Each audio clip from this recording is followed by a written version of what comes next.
Good afternoon, everybody. My name is Donna Feazell, and I'm your host of Donna's Edge Talk Show, where truth matters. Thank you so much for watching every day, Monday through Friday from 1 to 3 p.m. Central, as I get to ride home with you in the afternoon. I feel like I'm not working at all because I get to do all kinds of things with you. And by the way, you can find us on television, channel 182 on Charter Communications, Abundance Television, found on Roku, Apple TV, and Amazon Fire. And don't forget the podcast, thenewscasters.com. And if you have any suggestions or questions for AP or questions for any of our awesome folks who are on the station with us, send an email to donna@donnasedge.com. That's donna@donnasedge.com. AP Steadham, everybody's favorite talk show host, and no sports inside and out. It's always bringing new things to my mind as well. So thank you so much, AP, for being on the show. What happened last week? Hey, Donna. It's glad to talk to you today. Donna, we're continuing with the SEC basketball. They're in good standing. Let's go over the standings here, Donna. At this present time, Tennessee is number 4 in the country with the AP poll, Associated Press poll. Auburn, number 11. Alabama, number 14. Kentucky, number 16. South Carolina, number 18. And Florida, number 24. So we're coming to the close of the men on the men's side. A couple more games before they close out the season. Then they'll travel to Nashville for the tournament. So it looks like minimum of 6 teams will be invited to the NCAA tournament. Could be 7, could be 8. It's just a question right now on a couple of teams. But also on the women's side, Donna, some interesting things. We know South Carolina, they're just beating up everybody, 29-0 now. LSU 26-4, I think they are. So they're number 9 in the country. South Carolina number 1, of course. But we have Ole Miss at 12-4. First time they've won 12 games in the league, I believe, for Ole Miss. So kudos to their coach at Ole Miss. And then Alabama has won 10 games or 10-6 in the conference, 23-8 overall. Ole Miss is 22-7, but Alabama hasn't won 10 games in the conference since I think it's 96, 97, something along those lines. So it's been quite a while. So those two teams, Ole Miss and Alabama on the women's side, have broken through to some new milestones, or one for Ole Miss, and then Alabama has not won in a long time that number of games in the conference. So they should both be in the tournament. Probably have from the SEC, I don't know, 7 or 8 teams on the women's side, something like that. So the basketball is very good in the conference. On the women's side, I would say I'm surprised there's not more in the top 25. They're just 2. Years ago, Donna, they'd really be all over that top 25. But that's fine as long as they're getting the opportunity in the NCAA tournament. Because, Donna, basketball is a tournament sport. Okay, you must get to the NCAA tournament to have a successful season. You can go to the NIT, the WNIT. That's great as well. That's postseason. But it's a tournament sport. If you don't reach the tournament, and there's so many of them right now on the men's and the women's side, then you really have to look at your program and see, how can we reach those levels. But basketball, we always remember, it's a tournament sport. And you remember, Donna, for what you accomplished in the tournament, winning a couple of games. You can say, hey, coach, you had a nice season, won a couple of games in the tournament. That's true. On the women's side, let's talk about the coaches, especially out there in Carolina. I'm not remembering the coach's name in South Carolina. What is the name? Dawn Staley. Okay. Yeah, Dawn Staley. Yeah, Staley. Yeah, Dawn. Yeah, Dawn was a great point guard. Donna came out of Philadelphia, and she played at the University of Virginia. She led her team to the Final Four. That was at least 1991. I know. I think it was 1991. Maybe one other year too. But she's been on the Olympic team. Donna, she carried the flag for the entire Olympics team one time. I mean, that's awesome. all the athletes voted her to carry that flag. So that's a great honor. She's been, winning gold medals with the Olympic team and winning championships at the University of South Carolina. So I think that they have a very good chance this time to win that title. Again, they were beaten last year by, we'll mention this name, Caitlin Clark. Maybe some of you have been following women's basketball. She's the star player for the University of Iowa. But she scored 41 against them last year in the semifinal, knocked them out. But it was a miraculous effort by her. But South Carolina probably should have won last year, but they ran into that Caitlin Clark freight train of scoring points, and they were shut out for the final game. But I think South Carolina women they have a really good chance to hoist another championship banner, national championship banner. I think so too. And then a coach with that kind of background, I'm gonna tell you what, that's unstoppable, and it's such an inspiration to the players. Yeah, Dawn, she's an interesting person. I had a chance to cover her induction, Donna, into the Naismith Memorial Basketball Hall of Fame. I wrote this story for the Charlottesville newspaper. So that's how I got to know. But I had known Dawn before, Dawn. But here's an interesting story about Dawn. She was playing professional basketball at the time for Houston in the WNBA, Houston Comets, and I interviewed her about another player. And at the time, she was being interviewed to coach at the University of Alabama. And she was coaching Temple at the time, and Coach Malmore, the athletic director of athletics at Alabama, he was the gentleman who hired Nick Saban. He zeroed in on Dawn, but Dawn, he wanted to hire her before the NCAA tournament was over, and she wanted to wait. And so that was one of the issues. But so the Alabama folks, they can look back and say, hey, we almost had Dawn Staley, a legendary coach. Mm-hmm. Yeah, that would have been awesome. Absolutely. Yeah. You never know what decisions you make, what's going to happen in the future. So what do you think it would have done for her career had she been with Alabama? Yeah, it would have been very interesting. Alabama was down at the time, and I'm sure she would have brought in some good players from all around the country and created this enthusiasm for the University of Alabama women's basketball. By the way, Alabama's women's basketball, Donna, they were in the Final Four in Richmond, Virginia in 1994. So they did make the Final Four. They're the only team in Alabama's basketball history that's made a Final Four. Mm-hmm. So, but just kudos to Christy Curry this year, the president coach at Alabama. She's got him playing good basketball. 10 wins, like I said, hasn't happened since around 96, 97. And right now they have 23 victories, and that's the most that she's had at Alabama. So that's big for her program right now. And then Auburn had a good season. I believe they're 8-8 in the conference as well, on the women's side. So both of the men's and the women's programs at Alabama and Auburn, I think they all four should be in the tournament, I believe. NCAA tournament. That's exciting. I'm not sure when that's happened last, Don, to tell you the truth, simultaneously four of them being in the NCAA tournament. So that's big news for the state of Alabama. Well, it's like you mentioned last week too, basketball, men or women. I mean, the whole momentum thing can change because there's so many games. And so you can be up at the start of a season. I know that you've been surprised at a few that are up there in the top 10. Right. The top 10 on the men's side, Donna, we have Houston. Houston's a good defensive team, Donna, but they struggle on offense. That's why some people are not projecting them for the Final Four, because they have a problem scoring points. And like I always preface my remarks, ball in the basket, basketball, ball in the basket. That's most important. You can do all these other things, rebound, play defense, and have assists, and have a good team collectively. But someone has got to put that ball in the basket, Donna. Okay, so you have Houston at the top, Purdue, UConn, like I say, Tennessee at number 4.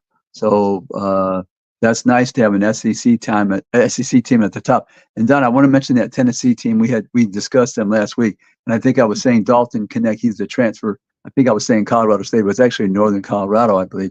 But he had a good ball game, and Tennessee defeated Alabama on the road. You know, Alabama had went to Tennessee in Knoxville, and Tennessee beat them by 20 points, 91-71. But this time Tennessee came down to Tuscaloosa. Big ball game for both teams. They were sitting on the top. But now Tennessee's at the top because they beat Alabama directly. Tennessee's record in the conference 13-3, Alabama 12-4. Like I said, South Carolina's 12-4 in the conference. Auburn 11-5, Kentucky 11-5, and Florida 10-6.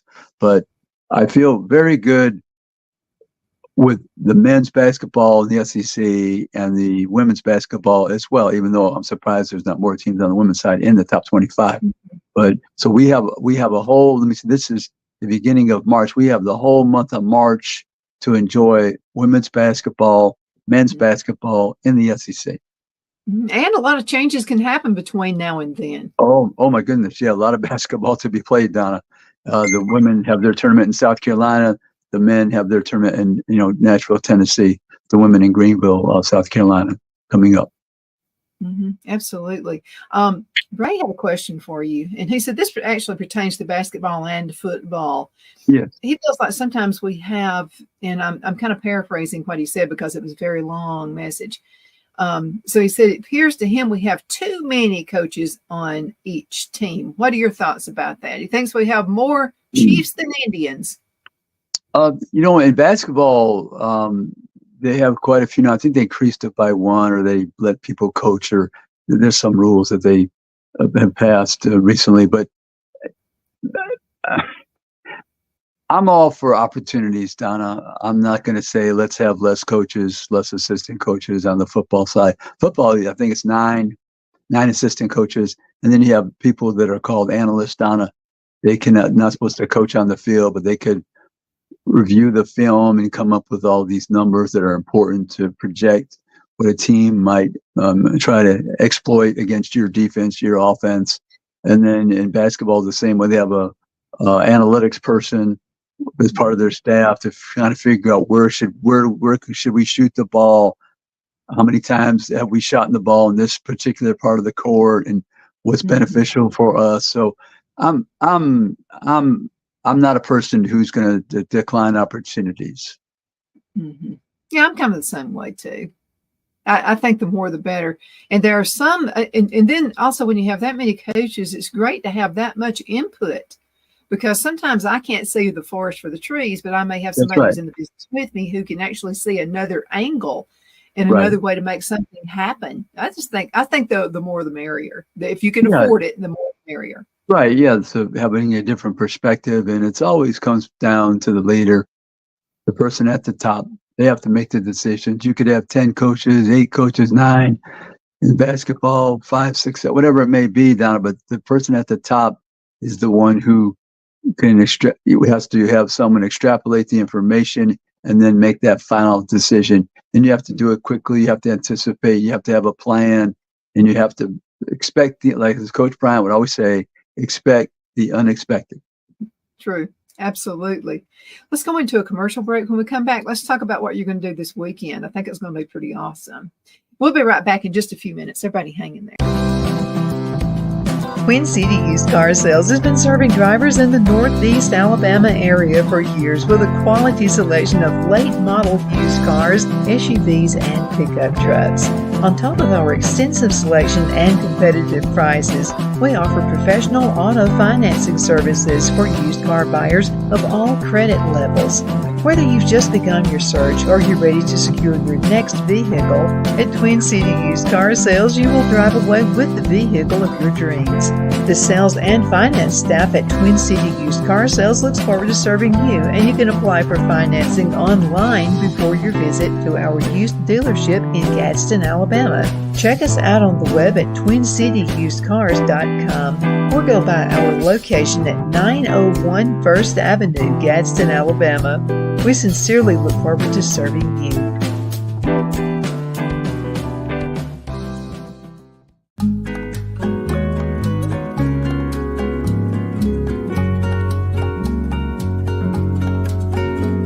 At Lamone's Mexican Restaurant, located in Henniger, Alabama, and voted Best Mexican Restaurant of DeKalb County, Alabama 2020, we're here to serve you with authentic Mexican cuisine. Order easily online by going to lamonsmex.com or call 256-657-3999 to place your order. We're open Sunday through Thursday 11 a.m. to 9 p.m. and Friday and Saturday 11 a.m. to 10 p.m. Whether you're celebrating a cozy date night for two or a celebration for a crowd, at Lamone's you'll love our atmosphere and friendly servers. Thank you for dining with Lamone's Mexican Restaurant.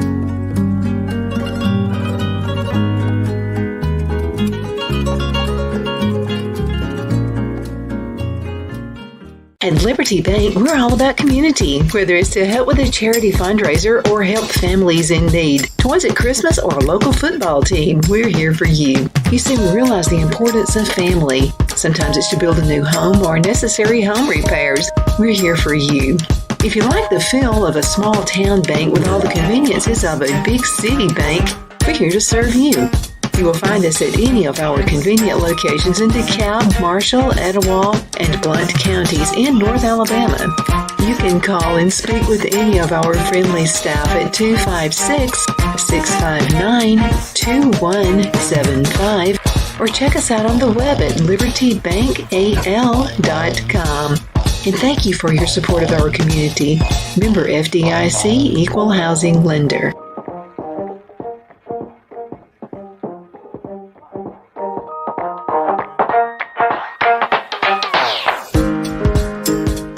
Jeff McCurdy of the McCurdy Law Firm has been a public service of this area for over 10 years.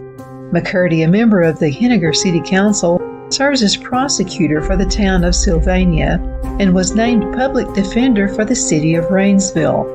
The McCurdy Law Firm is located at 17326 Alabama Highway 75 in Henniger to better represent his Jackson and DeKalb County clients. If you need to be represented by a true public servant with proven success, call Jeff at 256-996-8701 or send a private email to mccurdylawfirm@gmail.com. No representation is made that the legal services performed is greater than the legal services performed by other lawyers.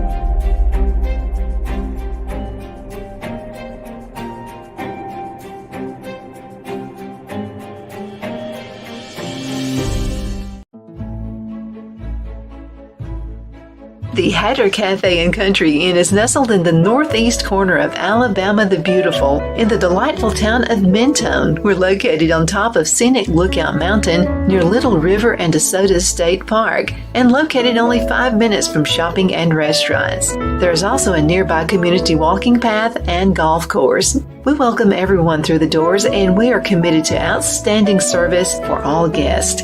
At the Hatter Cafe and Country Inn, we invite people from all walks of life to come and get away from it all, enjoy the open spaces, treetop views, fresh, clean air, and experience Southern hospitality at its finest. We look forward to hosting you. To reserve a special event, or if you would love a special getaway at the Country Inn, you can call us at 256-634-2018. Okay, we are back. Thank you so much for watching Donna's Edge. My name is Donna, and I am your host. You can find us on television, channel 182, on Charter Communications, the radio, icradio.media. You can find us on television, channel 182, like I said a little earlier in the show. And you can also find us syndicated on Abundance Television, found on Roku, Apple TV, and Amazon Fire. And don't forget the podcast, newscasters.com. And I want to thank you for all the emails you send. You can send an email to Donna at donnasedge.com. We're all in this together. We're all gathering information. AP's in there with us too, so we're all in the mix and has all kinds of exciting news to talk about. But before we go into the next topic, let's talk about AP and Kelly as we see it. You're here every football Friday at 4, and we're always happy to have you guys on the show with us as well. What was last week about? Yeah, we had Matt Baker from the Tampa Bay Times, and Matt is a college football writer regionally, nationally. So we had some discussion about the issues, specific teams, some of the quarterbacks we think that will improve their team's chances this year. So it was a good discussion. We had him on for a couple of segments. That's how much I value Matt's perspective and insight. So that was fun to have him on the program. Then we talked about the basketball. We also talked about the storming of the basketball court, storming of the football field, Donna, because it's so important to come up with a plan moving forward, I think, because there's a potential to get hurt. There's a potential to get hurt, Donna. The students can get hurt, the media members can get hurt, the players can get hurt, coaches, all the programs, personnel. I just think that it's best that people stay off the field, stay off the court. And I'm all for fun, Donna. I'm all for enthusiasm, but I just would not want to see someone trampled and injured, or the goalpost fall on somebody, or something happen where we really have strong regret. So I don't know what they're going to come up with. The administrators, it's all in then down. They have to come up with the prevention of having people storm the basketball court or the football field or any other field where there's activity and sports. So it's up to them to come up with a plan, and I hope they do soon.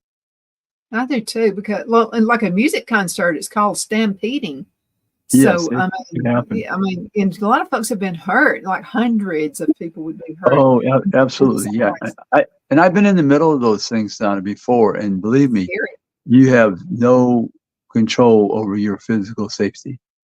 Mm-hmm. It's massive. Yes. In the middle of thousands of people, and you're at the mercy of luck to make sure you can. Sometimes you don't have luck. Sometimes you don't have it. So, what was Matt's perspective on that? Yeah.